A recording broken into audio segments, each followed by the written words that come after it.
All right, welcome everybody to the Coastal Dune Lake Advisory Board meeting for January 29th, 2026. And we will go ahead and start with the Pledge of Allegiance.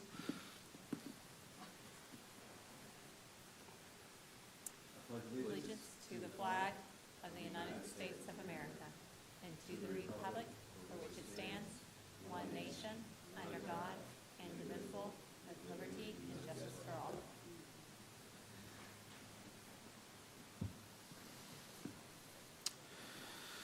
All right, we do have a quorum, so we are ready to get going. And reminder to turn your microphones on if you want to say anything. I need a motion for the approval of the minutes of the last meeting. Motion to approve in a second. Motion in a second. All in favor say aye. Aye. Motion passes. Does anybody on the board have any announcements? Anything you'd like to talk about? Okay, great. All right, so we're on to old business. Okay. Good morning, everyone. You're fine. Good morning, everyone. I just wanted to make sure everybody had all the dates for this year's board meetings. We do have 4 board meetings scheduled, obviously today, January 29th. Then it'll be Wednesday, April 29th, Wednesday, July 29th, and then we'll be having it on Wednesday, October 21st. That last one had to be changed because there's early election going on in this room. So we had to do it a week early than normal, but I just wanted to make sure everybody was all on the same page and that we knew what the dates were for this year.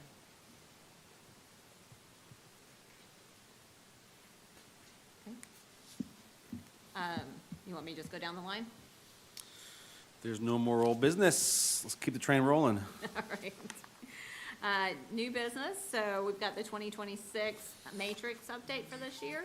So in your packets, as usual, you have a matrix that we put together. It comes in fairly blank at the beginning of the year so that we can document what we do throughout the year. One thing I do want to talk about, since this is part of our matrix and part of our priorities for the year, is how we want to do our education and outreach. We did talk at the October meeting on what kind of topics we want for the education and outreach series. So I am orchestrating the speakers coming to the board for those education activities. But in the past, we've also done Coastal Dune Lake Week. So if it's still the desire of the board, we can start the planning process for that as well. My suggestion, if we do it, is to do it the week of the 19th, October 19th. That will put us during that same week as the Coastal Dune Lake Advisory Board meeting in October.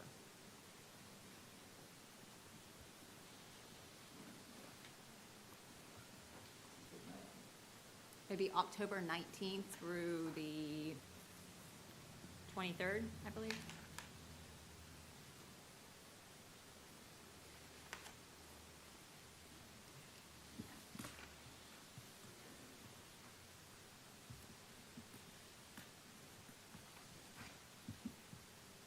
Yes, confirmed. 19th through the 23rd would be my suggestion for a week, if that's the desire of the board. If you want to discuss that, I'm open to it, and then I will go through a couple of things that we did get completed. Do you want a motion on that? Yes, please. Okay. Does anybody have any strong feelings one way or the other, commitments that week that we can't do that? I don't think so. All right, well, I need a motion. Motion to approve the week of October 19th through 23rd. Motion? I'll second. Motion and a second. All in favor? Aye. Motion passes. All right, I will start the planning process for that then. On your matrix, though, I did want to highlight, I did apply for a coastal partnership grant back in October. I think this was post our last board meeting, so I wanted to bring that to highlight. It is in conjunction of doing some work with CVA for nuisance exotic removal on all the coastal dune lakes. It was brought up last year that would be the desire to kind of move that type of project forward, but I wanted to leverage county funding with grant funding if possible. It's anticipated that if we get awarded, we will find out in May, June time frame of this year, and then at that point we can move forward. with that project. Either way, we'll move forward, but it just kind of will expand how much we can do. Because we're setting aside around 100,000 to do the work, and then it would be an additional 60 on top of that from the grant. So it would be beneficial, long run. Who's the grant through? The Florida Department of Environmental Protection does a coastal partnership grant. And this is for invasive removal? Yes, ma'am.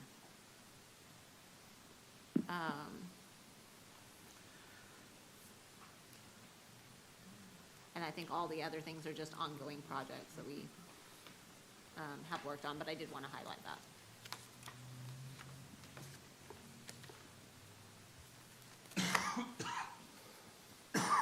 Okay. Under, that is all for new business.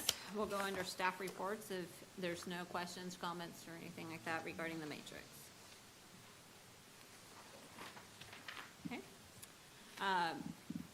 As usual, I have building reports as well as code reports in your packets. That's all building applications that were received between October and present, so January timeframe, then the same timeframe for code enforcement activity as well. So it kind of gives you an idea of what kind of activities are going on or around the coastal dune lakes. But that's all within the coastal dune lake protection zone.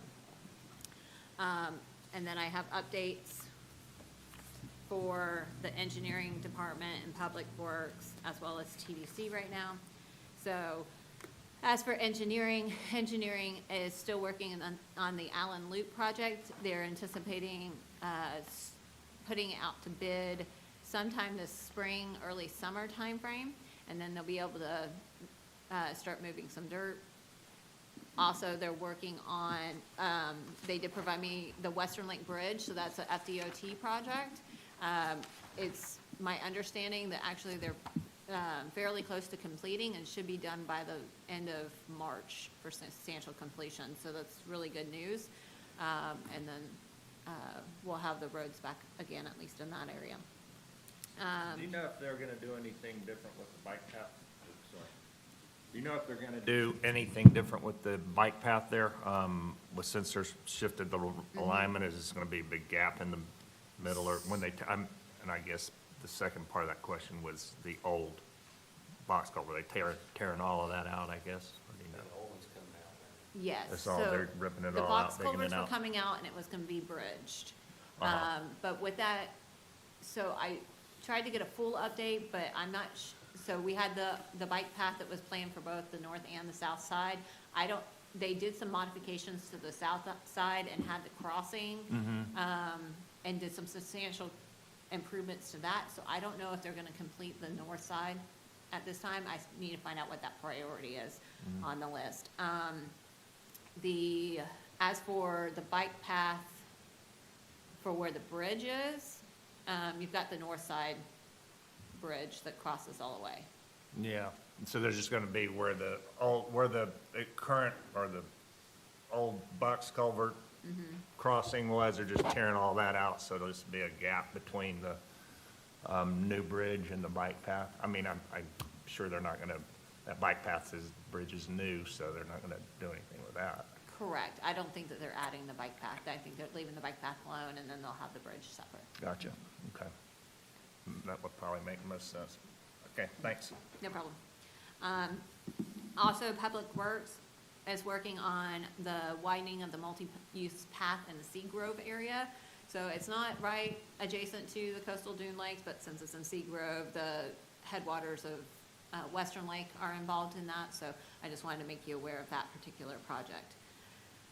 Moving on to TDC. So they provided me updates for 3 different projects. One is the Grayton Beach Community Center. So that one is 60% complete. They're anticipating that that will be done in March. So hopefully before spring break starts, but it's, could be substantial completion, and then they have a few little checkouts. I think that they'll probably be doing ribbon cuttings either late March or early April. Oyster Lake Beautification Project, that's one that we've talked about historically as well. They are working on that particular project, doing some additional plantings.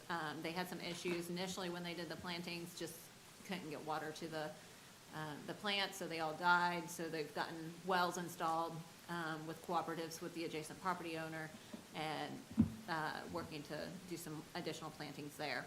And then finally, the Eastern Lake property. So obviously that's been a bit of a topic. You guys were all invited to a public meeting back earlier in the month.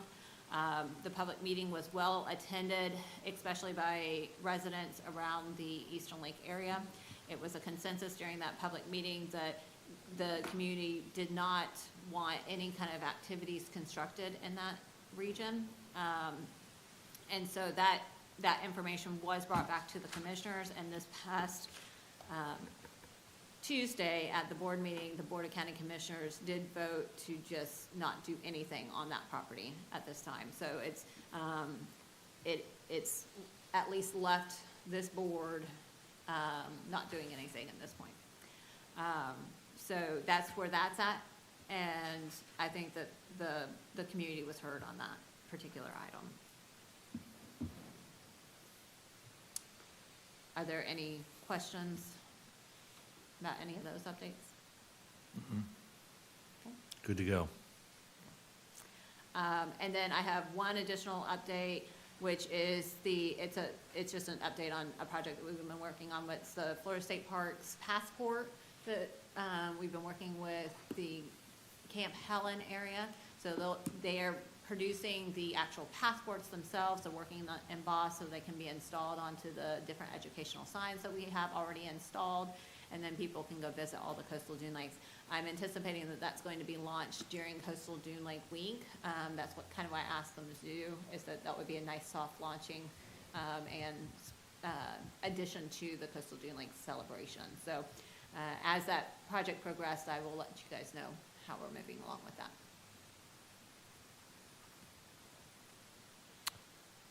Say that again. Sorry. Okay, I'm sorry.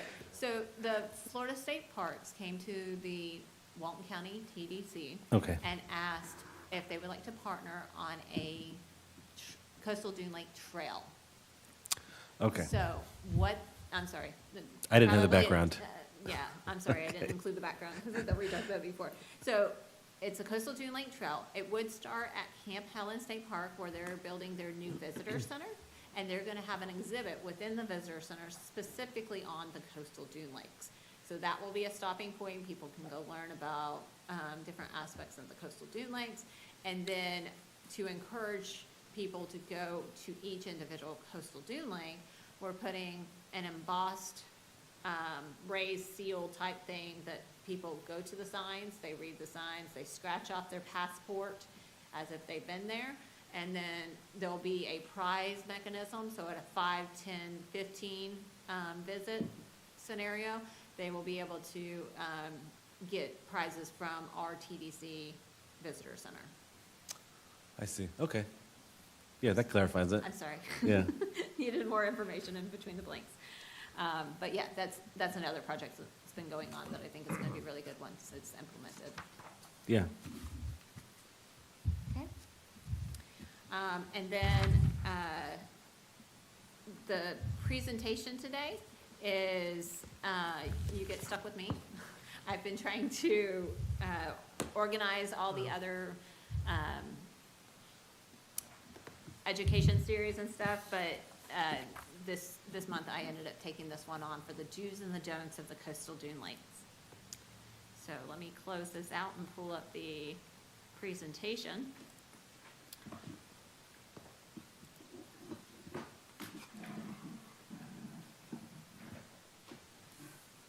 All right. So, do's and don'ts of coastal dune lakes. What I did here is I went through our rules and I kind of broke them down into some simple little things that we can understand what we do and what we don't do around coastal dune lakes. This is a good little thing for anybody who's developing around coastal dune lakes, as well as just those who live or enjoy them. So, first do, I did believe there are 4 do's and 3 don'ts. So, That's all. first do is keep a 100-foot undisturbed buffer adjacent to the lake and preserve your 60% of the total lot. So when we're talking about this is a rule in our comprehensive plan and land development code. The first 100 feet undisturbed, the purpose of that is multifold. It creates habitat for the animals that enjoy the lakes as well as provide a water quality mechanism for any kind of runoff. And what we found in the environmental assessment that was completed back in 2018 is that is actually better than any stormwater pond that could exist. So that's doing a very good job when we can preserve that. Also, it helps with erosion, because when you have vegetation on your shoreline, that helps whenever storms come in and help with wave action and other things. For the 60% total preservation of the lot, so what that's saying is that 40% of your lot you can construct on. The construction is it can be anything from your house to your driveways to stormwater management systems, but those are all included within that development, any kind of cleared area. Beyond that, it needs to remain undisturbed. So let me go back to the 100-foot setback and undisturbed area. There is a clause in the rule that allows for a 10-foot swath clearing so that you can access the lake. That's, we buy waterfront property because we want to access the lake, and a 10-foot swath provides that accessibility. And then for the percentage of 60%, you can calculate that out. So in most cases, if the lot is adjacent to the lake, the first 100 feet takes care of the majority of that percentage, and then there's only a little bit more that needs to be preserved. Now, we don't want to have seawalls, riprats, bulkheads, or revetments on the coastal dune lakes. Why is this? Well, because first off, that takes away that vegetation right adjacent to the lakes, which reduces your water quality. You also could have failures, hence this particular picture right here, where you have upland water coming down, pushing down on the wall itself. Also, if storms came in or if there's not connection on either side, you can have the water back up onto either side. So that can be an issue causing erosion on your own property or adjacent properties. Managing your own stormwater, that is a do. So in the Land Development Code and Comprehensive Plan, we have specifications for dealing with your stormwater, making sure that you're treating any stormwater that comes prior to it being discharged. Now, on a single-family home, that can be low development type work where you're just creating a swell, or you have vegetated areas that collect the water so it can treat it. But during construction, we want to make sure we also have sediment and erosion control measures, such as silt fence. Don't create new point or non-point discharge. So there are two rules within the comp plan and the land development code that highlight both non-point source and point source discharge, saying that that's not allowed, as well as a section that talks about any hazardous materials. So the reason why we want to keep this is obviously because that can cause water quality issues. It can cause endangerment to the wildlife species that enjoy the ecosystems, and it can cause health issues for others. Do manage and control nuisance exotic species. We've already talked about that at this particular meeting, and some efforts that we're trying to do at the county level and as well as Choctawhatchee Basin Alliance. But homeowners can do this too. You can manage your nuisance exotic species on your property if you have riparian rights.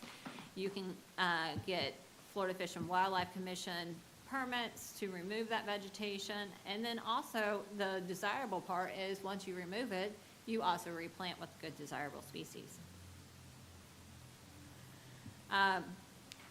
Don't build within 50 feet of the historic outfall sweep. So this is kind of, it's a very valuable regulation that's found in our comp plan and land development code. These are things that, because the outfalls are so variable and that they migrate back and forth and, will close up depending on the weather situations. If there's development, construction, buildings or whatever, in that way, it could cause the outfalls not to flow or function the way they're supposed to. So creating that buffer of the historic sweep is extremely important. Now, we don't have surveys of the historic sweep, so that makes it a little bit tricky, right? So we have to use aerials and other things to kind of judge where that 50 feet would be. And so on the county's website, we do have a general map that can identify that sweep area and that buffer area. Do enjoy the coastal dune lakes for their natural beauty and recreational opportunities. Obviously, we are blessed to have 3 state parks in our area where people can go out and hike, boat, kayak, fish, and do all the things on or near a coastal dune lake. There's other opportunities for public access as well, but those are things that we can do and enjoy and express and take pride in our coastal dune lakes. So, Is there only 3? I thought like 5. Okay. Deer Lake, Helen, oh, I'm sorry, there's 4. 4. There's 4. I said 3. And then There's 4. the 2 great ones, cabins in the state park, and then Topsail, right? Yeah, I guess I consider Grayton one, but, Just one, okay. yeah, but yes, there are 4. I'm sorry. Sorry, I just. No, thank you. Yes. One question. So on the setbacks, like I was looking at this, the 50 feet on the Yeah. Outflows, aren't there also, there's different lots of record for like 300 feet and less, 200 feet and less, and 100 feet and less, right? This is- Just 100 feet, or it's less than 200 feet or less, and if it was platted before a certain date, Right. then it's considered a lot of record. So then, what the rule states is it's 25 feet or 25%, whichever is greater, would have the buffer. Of the square footage, the 25%. Well, that's the buffer. And Right. then, but the square footage for development, like on this particular. That still stays the same, right? 40? That'll stay the same, Yeah. so it's 40% of the lot needs to, is what you can build on. 60% is what needs to be preserved. And Melinda, just for clarification, Yes, ma'am. is it a maximum of 40%, meaning really 39 point, whatever, 999? Or can you hit the 40 with the number? No, 40 is the maximum that is written into the code. There is a variance process for hardship. So if the lot was extremely small, they can go for a variance on that, but I think it can only go up to 53% as the maximum. Do we have any record of how many undeveloped lots of record there are still on the coastal dune lakes that you know of? I have not done an account lately. I can get one for the next meeting. I mean, I was just curious if we kept track of it. It seemed like they'd be all built out by now, but. There may Yes, be a there's a few few. left, but are you talking about directly on the lake, or are you talking about within the Yeah, coastal the dune ones lake? that this would apply, these things would apply. Okay. For the 100-foot setback, I can find that out. That's a good question. Nope, I was just curious if you might have known that, but that's all right. Would we want to include everything in the coastal dune lake protection zone, or just the lakefront lots in that in that calculation? I guess the ones that are not lakefront really don't, or because there's some that. Well, I was just asking about lakefront, Lakefront, or okay. what would qualify, I guess, including maybe tributaries on the tributaries, Okay. but, no, I was just talking about the ones that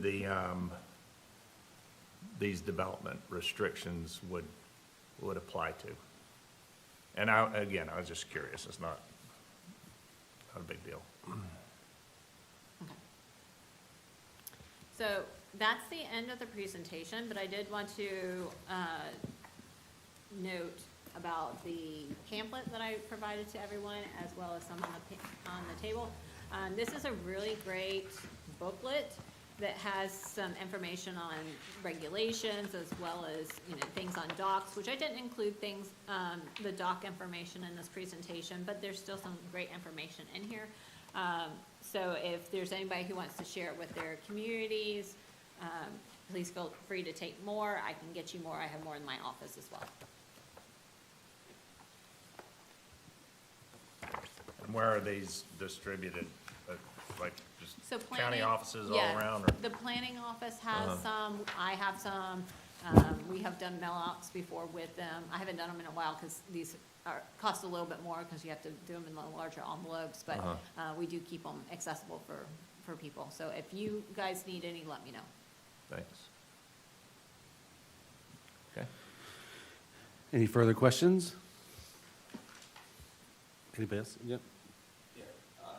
Can we get the TDC person or your contact to the Dune Lake sign on the walkway at Grayton is totally faded out? Yes. It's just gone. Yep, I'll get that taken care of. Right, thank you. Anybody else have any questions? Nope. Okay. Before we move on to the next thing, Melinda, something just hit me. I was wondering if you wanted to update us on what was going on with the estuary program. Okay, so as you all know, I am the interim executive director of the Choctawhatchee Bay Estuary Program. We did have, the board, asked that I go ahead and put out an advertisement for an executive director last year, which we did. We went through a process of several rounds of interviews. There was a recommendation committee that evaluated the last final 4 candidates associated with it. From there, we went to the Choctawhatchee Bay Estuary Coalition and provided the recommendation that looking at the budget, looking at the skill sets of all the candidates, that at this time, we felt like maybe it might be better to look at some other options first. We did provide them 3 options to look at. One was go back out for another round of executive director applicants. The second one would be to look at a potential merging opportunity with the Choctawhatchee Basin Alliance.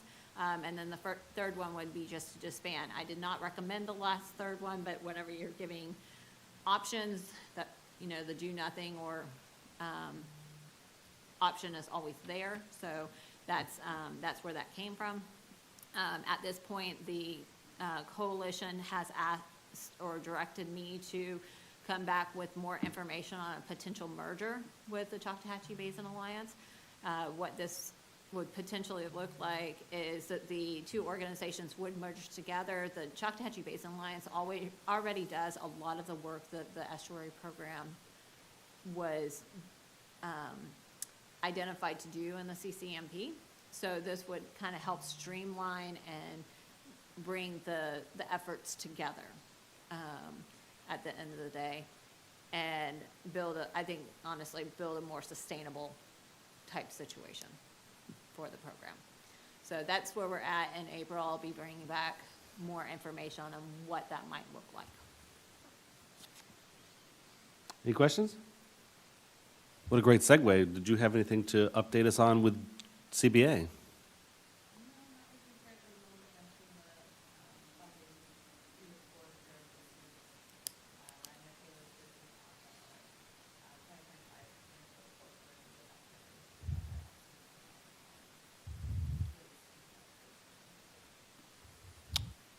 Great. And then we will, public comment? Please come to the podium and turn the mic on.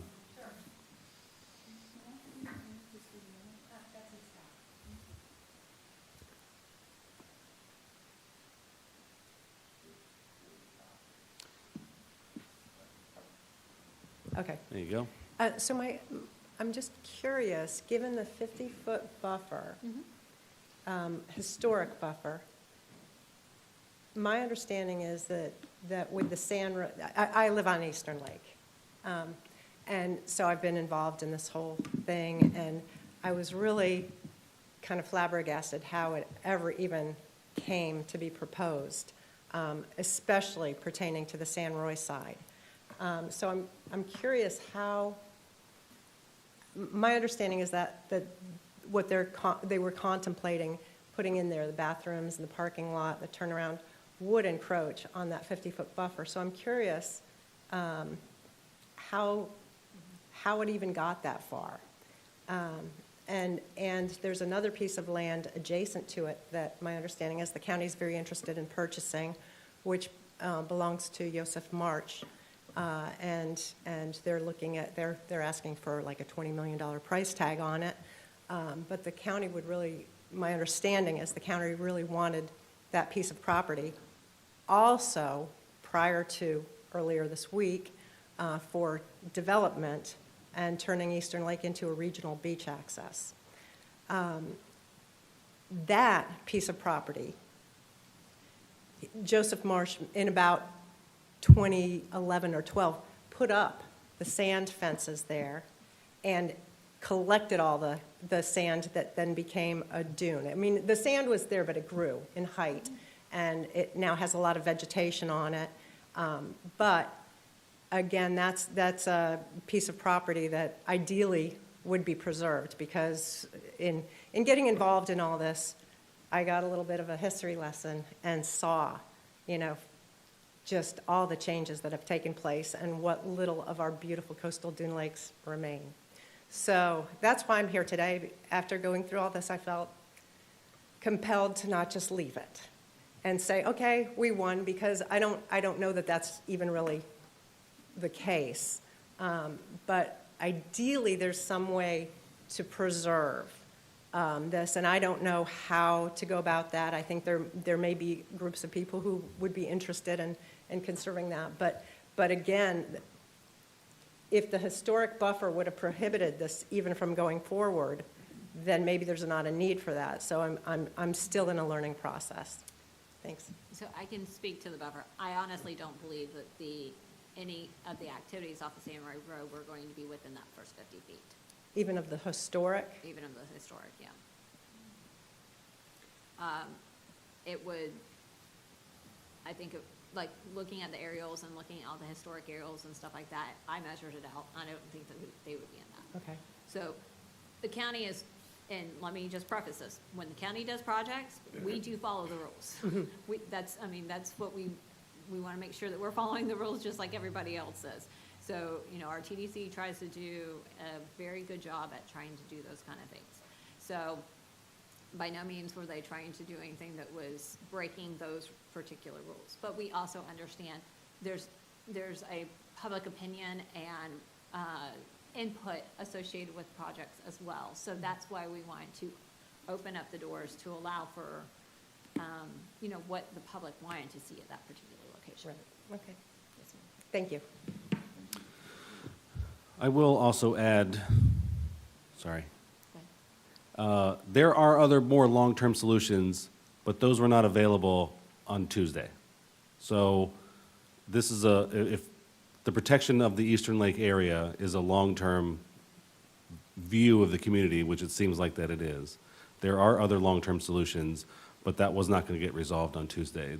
On Tuesday, they did what they could for the maximum amount of time to let it sort of play out, but you can't put a conservation easement on a piece of land in a board meeting. That's a long-term land deal. So there's other solutions out there, but it takes time.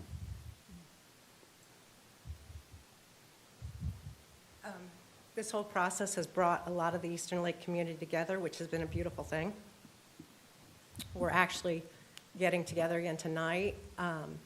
If there's any direction you can give us, because we're happy to look into things. We're happy to get involved with raising money to purchase the land and do conservation easements. But again, any guidance, any direction for possibilities would be greatly appreciated.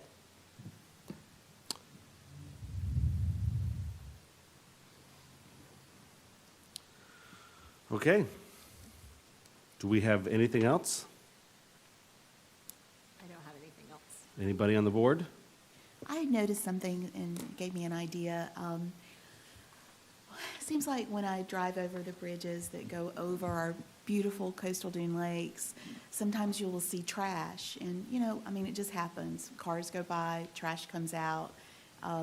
Unfortunately, it happens.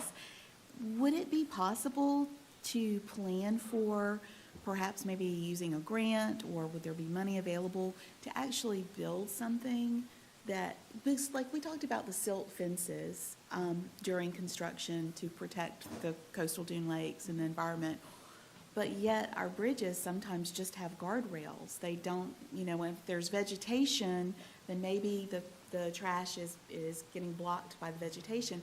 And we've also talked about how neighbors can get together and plan to meet up to pick up trash. So, I mean, there are lots of boots on the ground type ways to fix this, but it would be nice. I mean, we obviously don't want to see silt fence curtains on our bridges, but wouldn't it be nice if there was something that could actually be a barrier to stop the trash from going into our coastal dune lakes? Seems like an easy fix, right? There happens to be, that you bring this up, it's actually a device that goes into the water. But there is a device that our old Sea Grant agent, Laura, too, she's moved up into the ranks of Sea Grant, Florida. So she's no longer the local Sea Grant representative, but she sent me some information on what's called, goat traps. I don't know what GOAT stands for, but basically it's a trash collector type device, but you put it in the water for collecting it. So it's something I was going to look into, and maybe we can do a pilot project to see if they function, but I can look into something like that. You said it's something that actually is in the water though? It's not like that? Yes, it goes into the water.